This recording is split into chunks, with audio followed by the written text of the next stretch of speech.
I'm Greek, and I'm spending a day in my old homeland, which is deep in an economic crisis. In the morning, I meet the Moscos family, the worried owners of a kids' clothing store.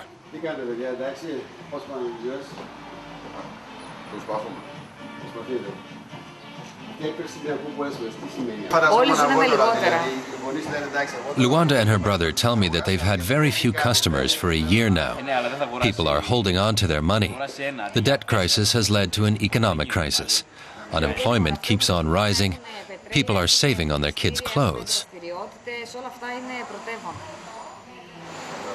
Before the crisis, customers would spend freely, they tell me. Now their livelihoods are at risk, says Luanda Moscopoulos. She tells me it's no longer a question of trying to make a profit anymore. They just want to save the shop, to take in enough to pay the overhead costs, like the rent. At midday, their mother arrives, Sofia Moscopoulos, and I get to meet her grandchildren. Sofia is the first person to come into the shop since it opened today. I find out that she and her husband started up the business, fulfilling the Greek dream of owning your own shop and providing a stable existence for your children.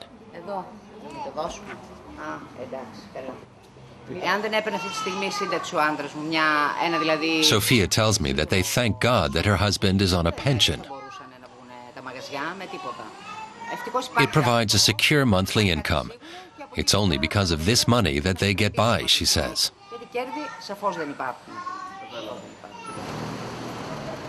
I take a look around the town. I'm in Alexandria in northern Greece. It has a population of 25,000. There are many signs of the crisis here, the same you see all over the country. The cafes are empty. They used to be buzzing with people.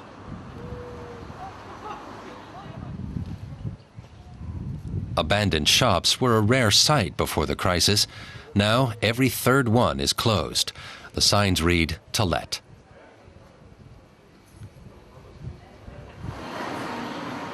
It gets me down. I've never experienced Greece this way, and I've got the feeling my mood is only going to get worse. In the cafe, I meet two young men about 30, Miltiades Arsenopoulos and Miltiades Arsenopoulos. Right now, they've given up hopes of building careers.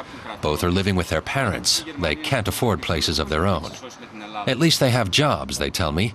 In their generation, around half can't find work. Sotiris says that he was unemployed for months. Now he has a job, but it only pays 500 euros a month.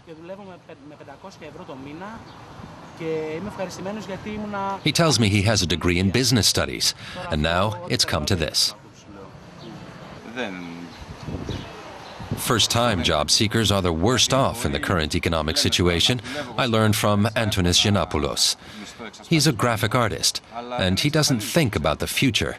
He lives from one day to the next, without asking whether he'll still have a job tomorrow.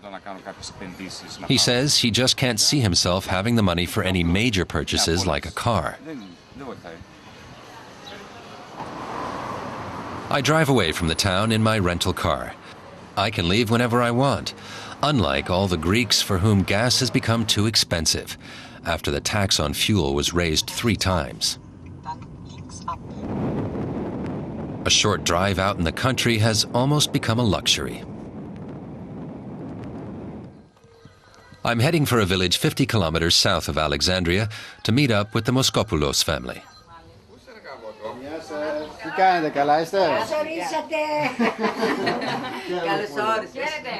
I've been invited to dinner with them. Greek hospitality is still going strong. Thank goodness the Greeks aren't letting their traditions die, I think.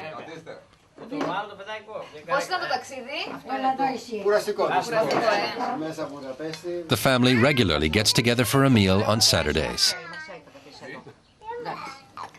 It's at their great-grandmother's home.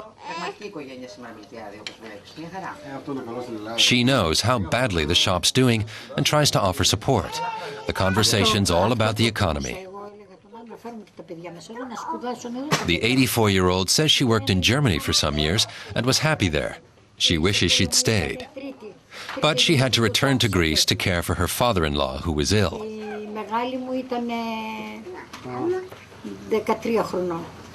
We'd have had a better life there, she tells me. The children were young, and they could have gone to university there. I just had bad luck. Like many Greeks, the Moskopoulos family are pleased they have a garden and can grow their own fruit and vegetables. That helps balance the budget. It reminds me of being back in the 1970s, when many Greeks were poor. Sophia agrees. But there's an upside. We should just use things we produce here instead of imported goods, and maybe export things too.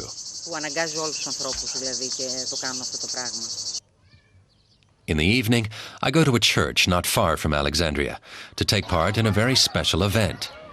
The Moskopoulos have been invited to the baptism of a new relative and have invited me along.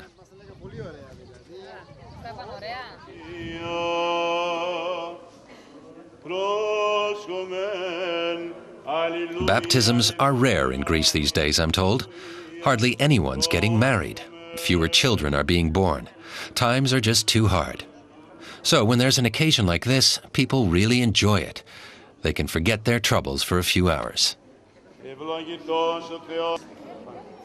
The little boy is being christened according to the rituals of the Greek Orthodox Church with the name Merkurios.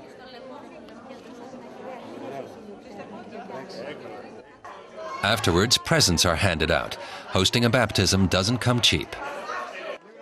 Merkurios' father is still quite wound up when I talk to him, even though everything went as well as it should on this special day.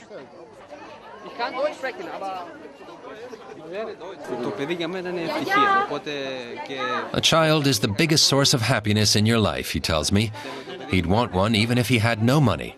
He'd save up to have one. The family is the most important thing in life, he says, and he'd like to have a second child.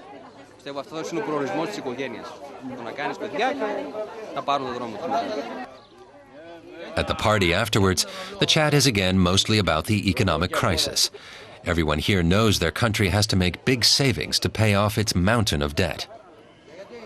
Many have had to accept pay cuts of 20%. Some have lost their jobs. I listen to what they're saying.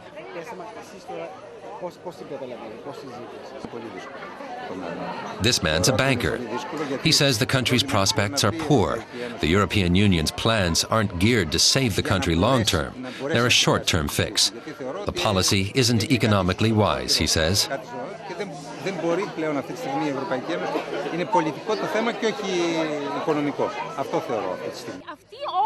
This woman explains they don't want party politics anymore. People like her, with simple lives, can't do anything about the crisis, and they can't take it anymore. The austerity measures have to be stopped. They're making the country worse, according to this lawyer. What should we do then? All emigrate? The government should adopt a bold crisis policy that has a chance of success, even if it means them losing office, he says.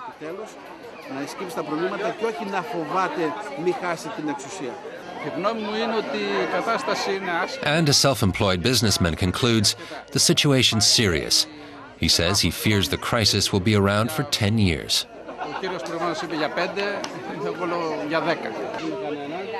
After all the conversations I've had on this long day, I too have the impression that Greece has at least 10 more trying years ahead of it.